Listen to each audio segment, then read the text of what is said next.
Shri Lakshmi fashion बुटीकमध्ये आपल्या सर्वांचं स्वागत। आज मी ब्लाऊजला कॉलर कशी लावायची याबद्दल माहिती सांगणार आहे। आपल्याला दाखवल्याप्रमाणे कॉलर मोजून घ्यायची आहे। 13.5 पर्यंत कॉलर भरते आहे। डबल कॅनव्हास पेपर घ्यायचा आहे, त्यावर 7 इंचाची कॉलरची लांबी, 1 इंच रुंदी अशा प्रमाणे व्यवस्थित आखून कट करून घ्यायचं आहे। नंतर ती कॉलर ब्लाऊजला चेक करून बघायचं आहे किती भरते। नवीन शिकणाऱ्यांनी ही टेक्निक वापरावी। अर्धा इंच जास्त भरते, कट करून घ्यायचं। नंतर तिरकस कापडावरती कॉलर कट करायची।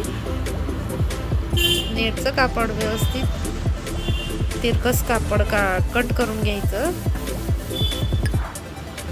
प्रेस करून घ्यायची। कॅनव्हास हे चिटकतं, त्यामुळे गरम प्रेस मारल्यावर ते चिटकून जातं कापडाला।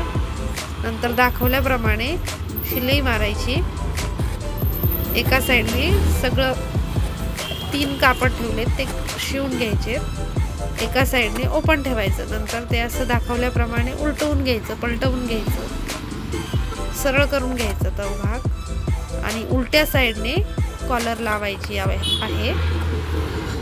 उलट साईडने एक भाग कॉलरचा लावून घ्यायचा आहे दाखवल्याप्रमाणे। व्यवस्थित फिनिशिंग मध्ये नवीन शिकणाऱ्यांनी ही टेक्निक वापरावी। लवकर शिकतं, कॉलर काहीच अवघड जात नाही। अशा पद्धतीने जर कॉलर लावली तर ती काहीच अवघड जात नाही नवीन शिकणाऱ्यांना। नंतर सरळ करून दाबटीप कॉलरवर देऊन घ्यायची। अशा पद्धतीने कॉलर शिवून रेडी। धन्यवाद।